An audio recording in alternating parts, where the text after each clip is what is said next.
रुचिराननाम्बुजम्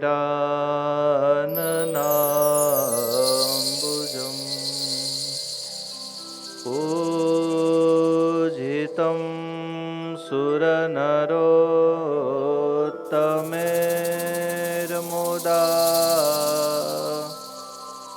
धर्मनन्दनमहं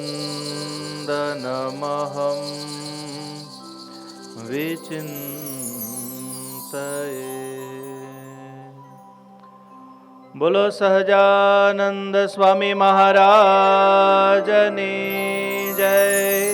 हरे कृष्ण महाराजनी जय। स्वामी नारायण भगवाननी जय।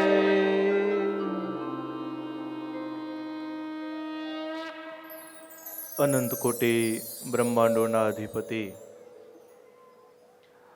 पूर्ण पुरुषोत्तम भगवान श्री स्वामीनारायण अक्षरधाम में बिराजी गुरुकुल परिवार पर कायम आशीर्वादनी अमी वृष्टि करी रहेला सद्विद्या सद्धर्म रक्षक गुरुदेव शास्त्रीजी महाराज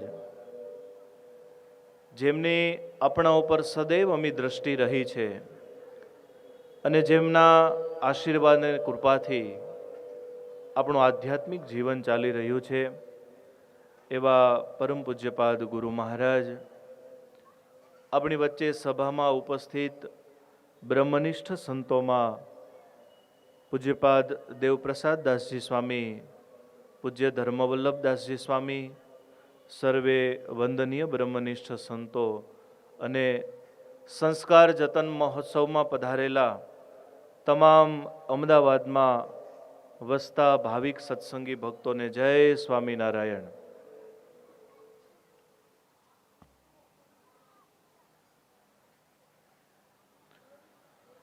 સ્વામિનારાયણ ભગવાનની પ્રવર્તાવેલી આ ઉત્સવ સમયાઓની દિવ્ય પરંપરામાં એમની જ પવિત્ર રમણીય ભૂમિની અંદર કે જ્યાં સ્વામિનારાયણ ભગવાને પ્રથમ મંદિરના નિર્માણ કર્યા એવી અમદાવાદની ભૂમિમાં જ્યારે આજે શ્રી સ્વામિનારાયણ ગુરુકુલ રાજકોટ પરિવાર દ્વારા સંસ્કાર જતન સમારોહનું મંગલ આયોજન થયું છે ત્યારે આજનો પ્રવચનમાળાનો વિષય છે ધર્મો જ્ઞેયો સદાચાર। સ્વામિનારાયણ ભગવાને સ્વહસ્તે માનવ જીવનની સુખાકારી માટે જે શિક્ષાપત્રી આપી એ શિક્ષાપત્રીના 103 શ્લોકની અંદર ધર્મની વ્યાખ્યા કરતા સ્વામિનારાયણ ભગવાન લખે છે કે ધર્મ કોને કહેવાય। અનેક શાસ્ત્રોની અંદર, અનેક પુરાણોની અંદર, અનેક શ્રુતિઓની અંદર ઋષિગણોએ ખૂબ ચિંતન કરીને વ્યાખ્યાઓ લખી છે, પણ સરળતાથી માનવના મનમાં સમજાય અને લોકોને ફોલો કરવામાં અનુકૂળ રહે એવી વ્યાખ્યા સ્વામિનારાયણ ભગવાને આપી કે ધર્મો જ્ઞેયો સદાચાર શ્રુતિ સ્મૃત્યુપપાદિત। શ્રુતિ અને સ્મૃતિએ ઉપપાદિત કરેલો કહેતા શ્રુતિઓને માન્ય હોય, સ્મૃતિને માન્ય હોય, લોકમાં થયેલા મહાપુરુષોને માન્ય હોય એવો જે સદાચાર એનું જ નામ ધર્મ છે।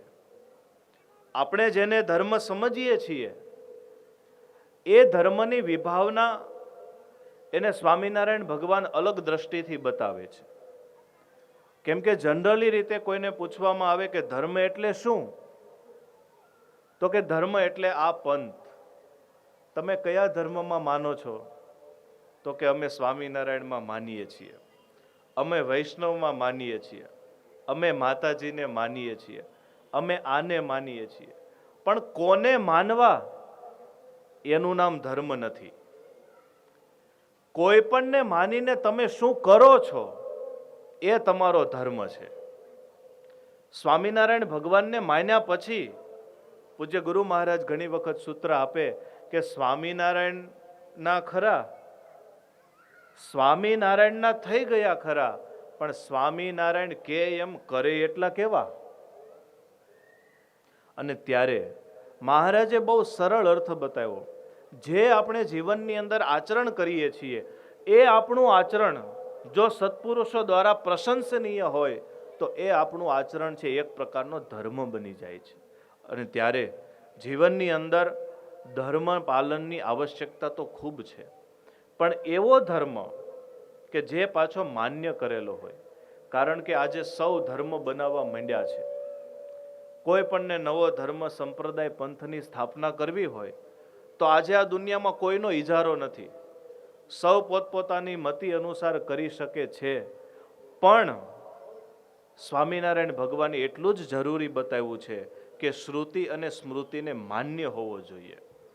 જો આપણો મનઃકલ્પિત કોઈ ધર્મ શ્રુતિ અને સ્મૃતિને માન્ય ન હોય અને મહાપુરુષો દ્વારા પ્રશંસનીય ન હોય તો એ સત્ય ધર્મ નથી. ત્યારે એ ધર્મ એટલે બીજી બધી જ વિભાવનાઓ સત્ય છે, પણ મહારાજ જે અહીં સ્પેશિયલ ઉઠાવવા માગે છે એ છે વ્યક્તિના પર્સનલ જીવનનું આચરણ. એવો સદ આચરણ કે એને જ એક ધર્મ બનાવી અને સ્વામિનારાયણ ભગવાન અહીં ઉપદેશ આપે છે. અને એટલા માટે જ અગાઉના શ્લોકોની અંદર શ્રીજી મહારાજે લખ્યું, યે પાલયંતી મનુજાહ સત્શાસ્ત્ર પ્રતિપાદિતાન સદાચારાન સદાત્રેત્ર પરચત્ર મહાસુખાહ. એવા જે મનુષ્ય લોકની અંદર છે કે સતશાસ્ત્રોએ પ્રતિપાદિત કરેલા ધર્મોનું પાલન કરે છે, એ આ લોકની અંદર અને પરલોકની અંદર ખૂબ સુખી થાય છે. કેમ કે આજે એ બહુ જરૂરી છે કે જે આપણી પાસે છે એના કરતાં જેટલું આપણા જીવનમાં એપ્લાય કર્યું છે એ જ આપણી સાથે આવીને ઊભું રહેવાનું છે. કરોડોની સંપત્તિ હશે આપણી પાસે, કદાચ કરોડોના બંગલામાં રહેતા હશું, કરોડો રૂપિયાની ગાડીઓ ફેરવતા હશું, પણ એ જ ધર્મ જો આપણા જીવનની અંદર એપ્લાય ન થયો તો આપણું બધું જ કંઈ કામ આવવાનું નથી. અને એટલા માટે સદવર્તન અને સદ આચરણ ઉપર ભાર મૂકી અને સ્વામિનારાયણ ભગવાન આ વ્યાખ્યા કહે છે. અને એટલા માટે કોઈએ બહુ સરસ કહ્યું છે, શબ્દ બિચારા ક્યાં કરે, શબ્દ બિચારા ક્યાં કરે, અર્થ ન જાણે કોઈ. શબ્દો તો ખૂબ લખાયા, શબ્દો ખૂબ સંભળાયા, પણ જ્યાં સુધી એ શબ્દનો અર્થ સમજાયો નથી ત્યાં સુધી એ શબ્દ વ્યર્થ છે. ગુરુજી શિષ્યને કહે, પંકજમ આનય, પંકજ લેતો આવ, પણ એ પંકજનો અર્થ શું એ જ્યાં સુધી શિષ્યને નથી સમજાણું ત્યાંથી સામાન્ય અર્થથી પંકે જાયતે એથી પંકજ, તળાવમાં થાય અને પંકજ કહેવાય તો દેડકો ઉપાડીને ગુરુજીની પૂજામાં મૂકે તો એ પંકજ શબ્દનો અર્થ વ્યર્થ છે.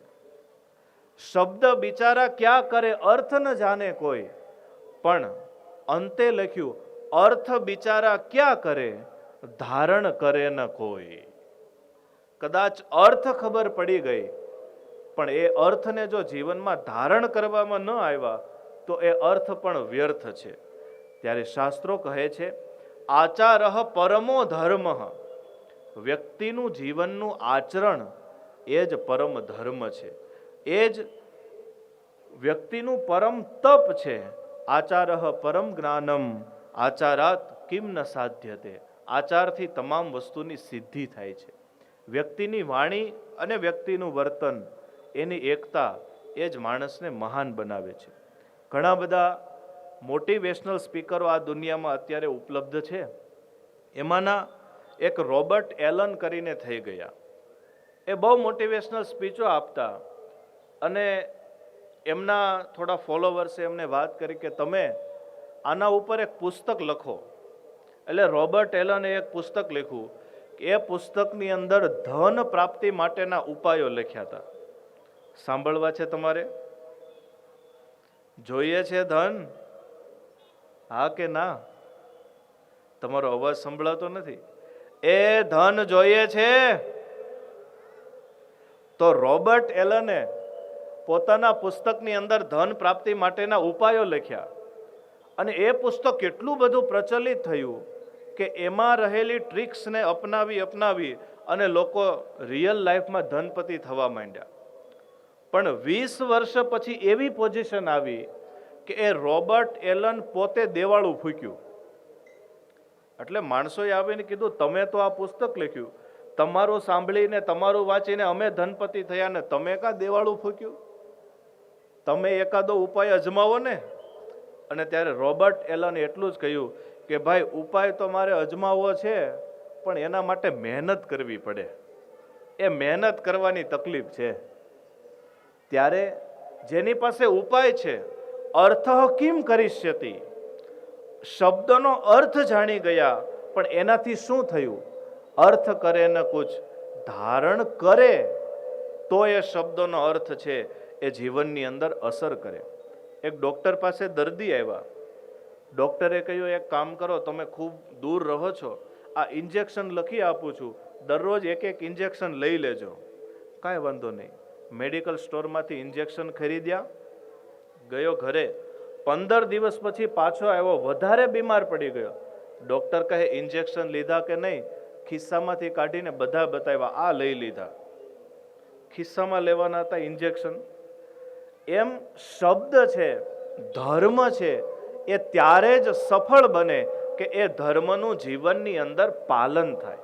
જ્યાં સુધી આચરણમાં નહીં મુકાય ત્યાં સુધી એ ધર્મ કોઈ કામનો નથી. અને એટલા માટે સ્વામિનારાયણ ભગવાને કહ્યું, ધર્મો જ્ઞેયો સદાચાર.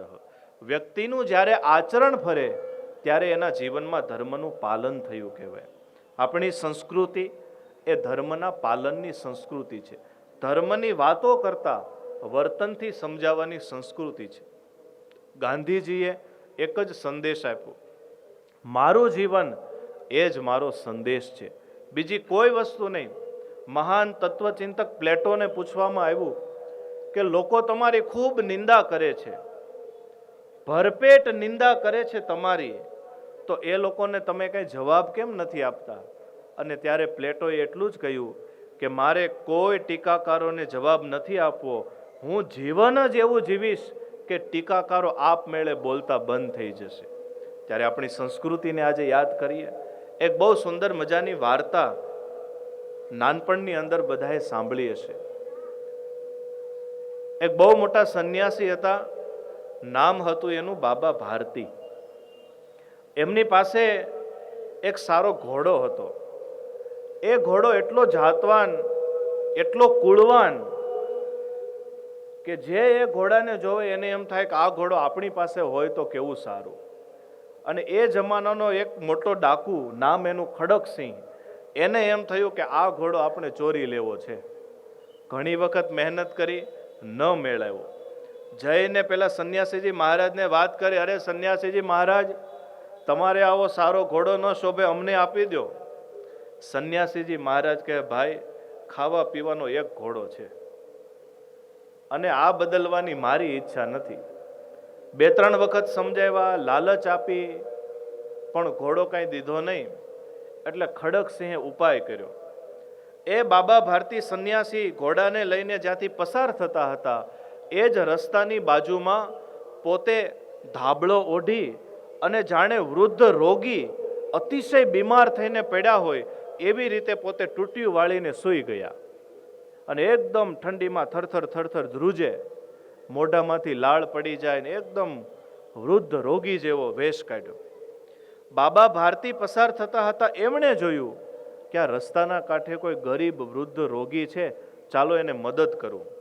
ઘોડો ઊભો રાખી પૂછ્યું, ભાઈ કોણ છો? તો કે ગરીબ છું, વૃદ્ધ છું, રોગી છું, કંઈક દયા કરો ને. સામે મારું ગામ છે, ચાલીને જવાય એવી શક્તિ નથી.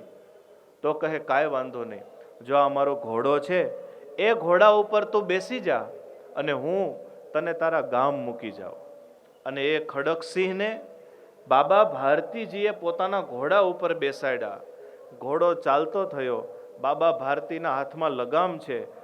10 થી 15 મીટર હજી તો ઘોડો ચાલે ત્યાં જ પેલા ખડકસિંહે ધાબળો દૂર કરી અને બાબા ભારતીને જોરથી પાટું માર્યું. બાબા ગયા દૂર અને ઘોડો દોડાવી અને ખડકસિંહ માંડ્યો દોડવા. અને એ વખતે હસતો જાય અને બાબા ભારતીને કહેતો ગયો કે જોયું ને સંન્યાસીજી મહારાજ, ઘોડો દેવો નહોતો પણ અમને ઘોડો લેતા પણ આવડે છે. અને એ જ વખતે બાબા ભારતી એ ખડકસિંહની પાછળ દોડ્યા અને ઘણા સમયની મહેનત પછી ખડકસિંહને પકડી અને એટલું જ કહ્યું કે ખડકસિંહ, હું જાણું છું તું ડાકુ છે, તું કપટ કરીને મારો ઘોડો પડાવી ગયો છે, પણ એક વાક્ય મારું યાદ રાખજે, અહીંયાથી જઈને કોઈને કહેતો નહીં કે મેં રોગીનો વેશ લઈ અને કપટ કરીને ઘોડો લીધો છે, કારણ કે જો તું એમ કહીશ તો ભવિષ્યમાં લોકો રોગી ઉપર વિશ્વાસ કરતા ઉઠી જશે. અને એ એક વાક્ય ખડકસિંહના અંતરમાં એટલી અસર થઈ કે ઓહો, આ સંન્યાસીનો મેં ઘોડો લઈ લીધો, તો પણ આના હૃદયની દયા ભાવના તો જુઓ. એનું અંતર પરિવર્તિત થયું અને ઘોડો આપી નતમસ્તક થઈ, કાયમી આજીવન ચોરી નહીં કરું એવું નિયમ લઈને ત્યાંથી ગયો. ત્યારે એક વર્તન જેનું છે, જો આચરણ સારું છે તો સામેવાળા વ્યક્તિનું હૃદય પરિવર્તિત થાય છે. આપણી સંસ્કૃતિ એ છે. અને ત્યારે ઇંગ્લિશમાં બહુ સરસ કહેવત છે, action speaks louder than words. Action speaks louder than words. શબ્દો કરતાં તમારું જે આચરણ છે એ વધારે જવાબ આપે છે અને વધારે મોટા અવાજથી બોલે છે. અને ત્યારે આચરણ છે એ જ આપણી ટેવ બને છે, અને જેવી આપણી ટેવ પડે છે એવો આપણો સ્વભાવ બને છે, અને જેવો આપણો સ્વભાવ થાય છે એવો આપણો જીવ પરિવર્તિત થાય છે. માટે સાચો ધર્મ આપણા જીવનનું આચરણ બદલે એમાં છે. ગુરુ દ્રોણાચાર્યજીએ કૌરવો અને પાંડવોને ભણાવતા ભણાવતા સત્યમ વદ સૂત્ર ભણાવ્યું કે સત્યમ વદ કહેતા સાચું બોલો, જીવનમાં ક્યારેય ખોટું ન બોલો. એ સૂત્રના થોડા અર્થો સમજાવી અને બધાને વાત કરી કે આવતીકાલે આ સૂત્ર પાકું કરી અને પછી જ ક્લાસમાં આવજો.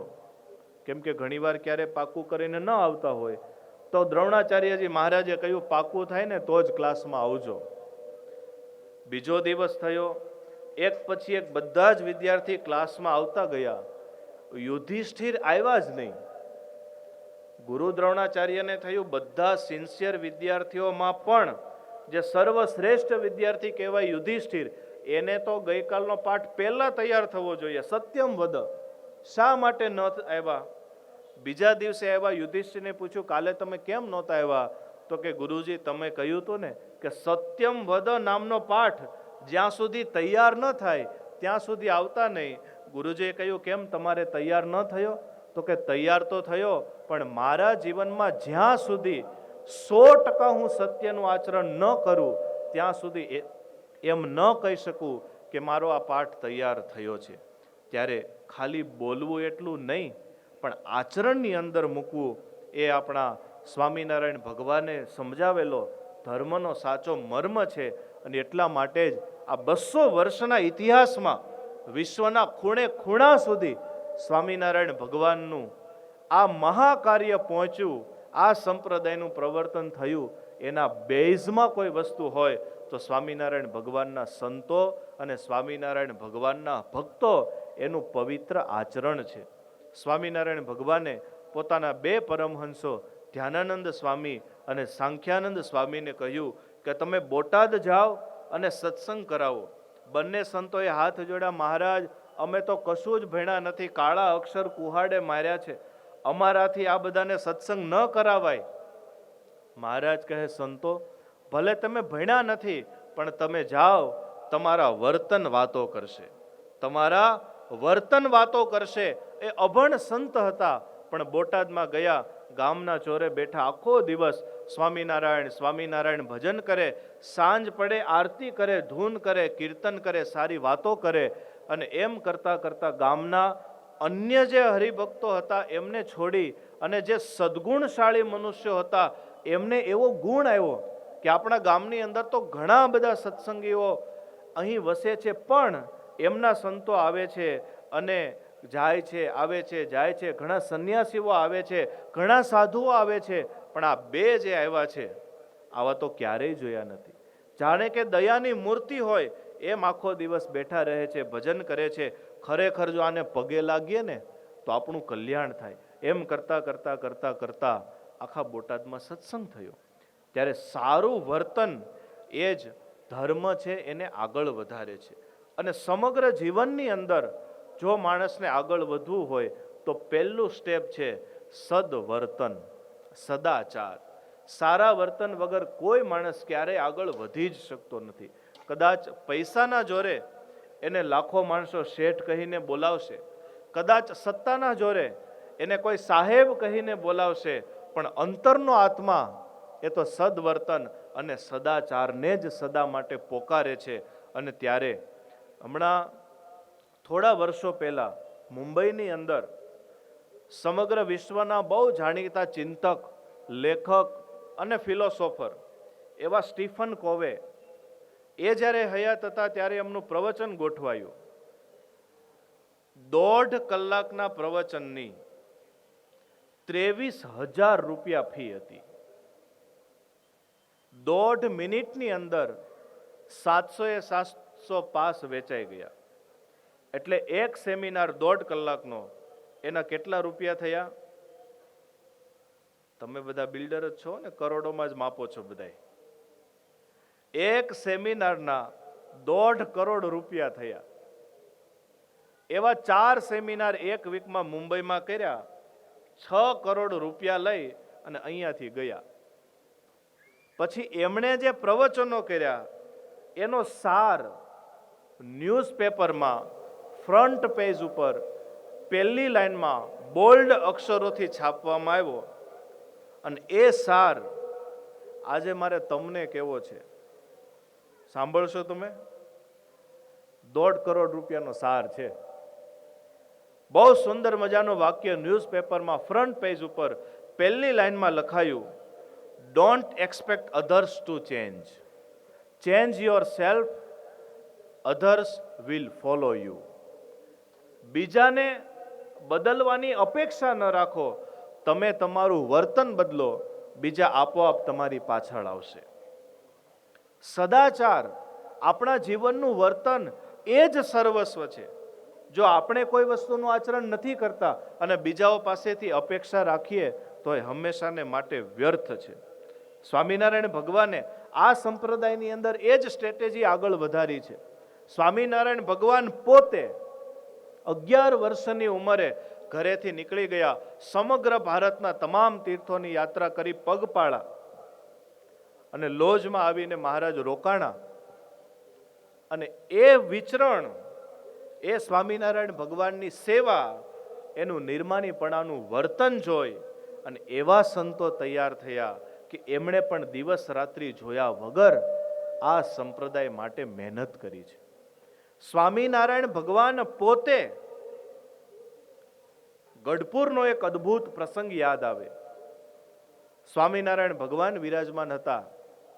ગઢપુરમાં સત્સંગીઓ ખરા, એવી રીતે જૈન ધર્મના અનુયાયીઓ પણ ઘણા વસે. એમાં એમના સંતો, જૈન શ્રાવકો એ ત્યાંથી પસાર થતા હશે.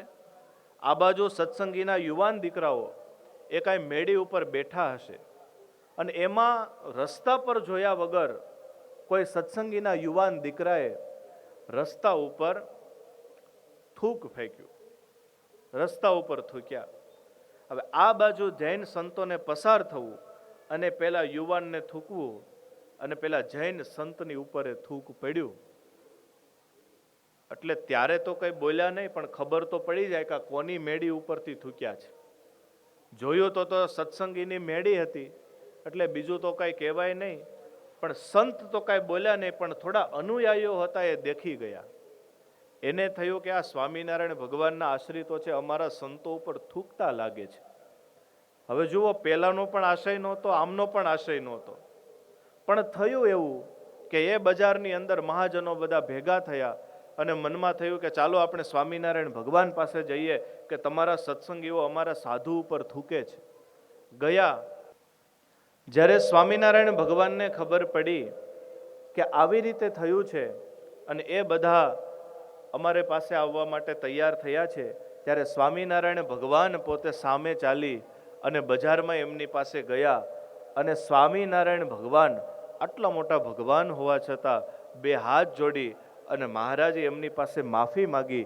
મહારાજ કહે, અમારા સત્સંગીના યુવાનોથી કંઈ ભૂલ થઈ ગઈ હોય તો એ બદલ અમે માફી માગીએ છીએ. અને એ મહારાજનું વર્તન જોઈ અને પહેલા જે યુવાનો હતા એમણે સંકલ્પ કર્યો કે આજ પછી કોઈ પણ જગ્યાએ આપણે કોઈ પણ કાર્ય કરીએ હંમેશા પહેલા જોઈ લેવું, કોઈ આવતું નથી ને કોઈ જતું નથી ને. અને એટલા માટે સ્વામિનારાયણ ભગવાને શિક્ષાપત્રીની અંદર પોતાના હરિભક્તોને એવો સદાચાર શીખવો છે કે તળાવ હોય, કોઈનું ઘર હોય, ત્યાં મળમૂત્રાદિકનો ત્યાગ પણ ન કરવો. ત્યાંથી લઈ અને એવા અનેક સદાચારો સ્વામિનારાયણ ભગવાને પોતાના હરિભક્તોને શીખવા છે. અને એટલો જ મર્મ કરતા સ્વામિનારાયણ ભગવાન શિક્ષાપત્રીમાં લખે છે, ધર્મો જ્ઞેયો સદાચાર.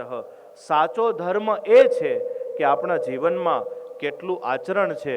અને ત્યારે સ્વામિનારાયણ ભગવાને એવા ભક્તો તૈયાર કર્યા છે. સ્વામિનારાયણ ભગવાનના અતિશય નિષ્ઠાવાન એકાંતિક ભક્ત જોબન પગીને આજે યાદ કરીએ. એ જોબન પગી એક વખત પેટલાદની અંદર નીકળેલા અને પેટલાદના મોટા શેઠ કશિયાભાઈ એમણે જોબન પગીને જોઈને વાત કરી, અરે જોબન, અરે બોલો ને શેઠ, અરે જોબન, તારા સ્વામિનારાયણ ભગવાન વિશે તો એવું કહેવાય છે કે સ્વામિનારાયણ ભગવાને ગધેડાની ગાયો કરી છે, તે કઈ ગધેડાની ગાય થાતી હશે?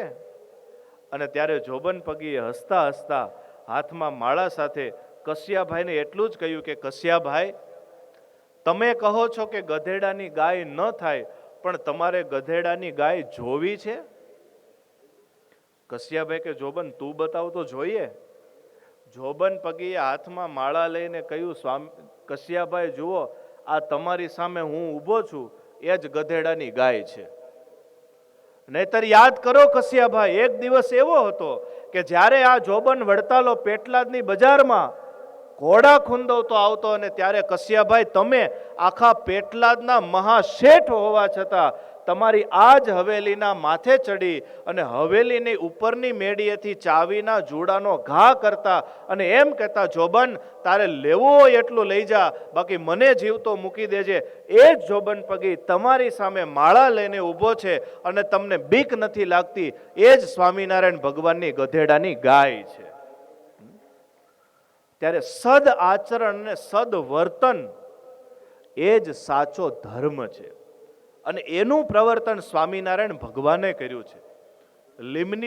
લીમલીના સગ્રામ ભગત જ્ઞાતિય હરિજન, પણ એવા સ્વામિનારાયણ ભગવાનના એકાંતિક ભક્ત.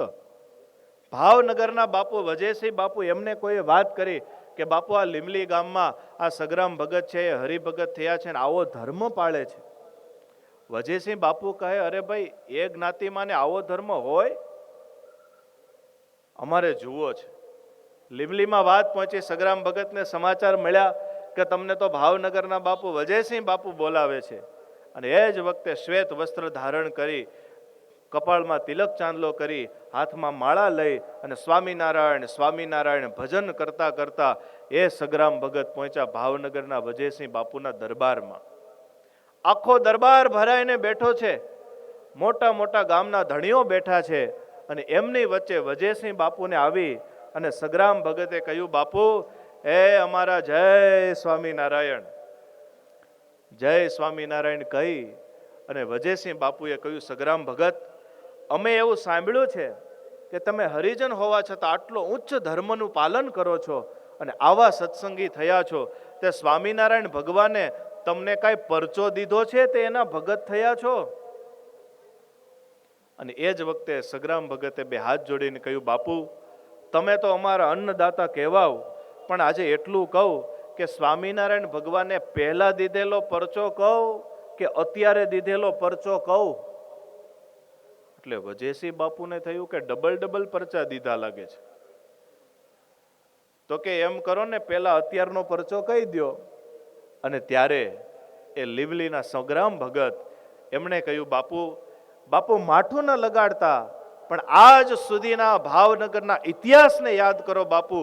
તમારી જેવો આ ભાવનગરનો ધણી પોતાના રાજ સિંહાસન ઉપર બેઠો હોય, એના નોકરની ચાખડી પડી હોય ત્યાં પણ અમારાથી જવાય નહીં, એની સામે પણ અમારાથી જોવાય નહીં. એની બદલે એક હરિજન જ્ઞાતિમાંથી આવતો હોવા છતાં આજે તમારી સામે ઊભી અને તમને વાત કરું છું ને તમે મારી વાત ધ્યાનથી સાંભળો છો, એનાથી મોટો પરચો બીજો કયો?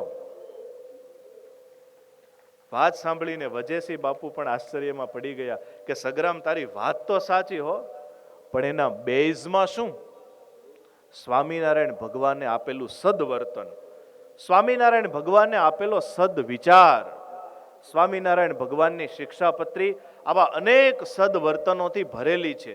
અને એ સદવર્તનોને જેણે જેણે પોતાના જીવનની અંદર ઉતાર્યા છે એ સ્વજીવનમાં સામાન્ય જીવનમાંથી ઉપર ઉઠી અને કંઈક વિશિષ્ટ મનુષ્ય તરીકે આગવી છાપ ધરાવતા થયા છે. અને એટલા માટે જ સ્વામિનારાયણ ભગવાનનો શિક્ષાપત્રીનો મંત્ર ધર્મો જ્ઞેયો સદાચાર શ્રુતિ સ્મૃત્યુપપાદિત, શ્રુતિ અને સ્મૃતિમાં કહેલો એવો સદાચાર એ જ સાચો ધર્મ છે. અને એનું જ પાલન સ્વામિનારાયણ ભગવાને પોતાના સત્સંગીઓને કરાવ્યું છે.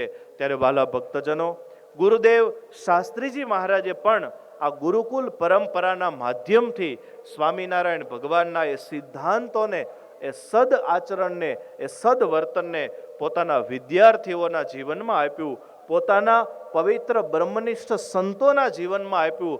અને એટલા માટે જ આપણે આ સંતોના દર્શન કરી અને અહોભાગી થઈએ છીએ.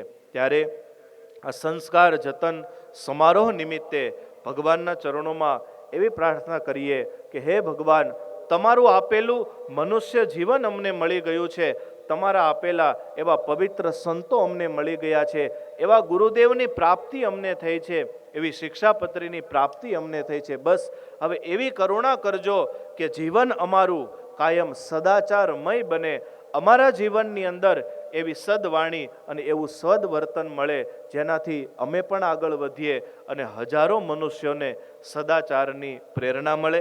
એટલી પ્રાર્થના કરી અને વિરમું છું. બોલો સહજાનંદ સ્વામી મહારાજની જય.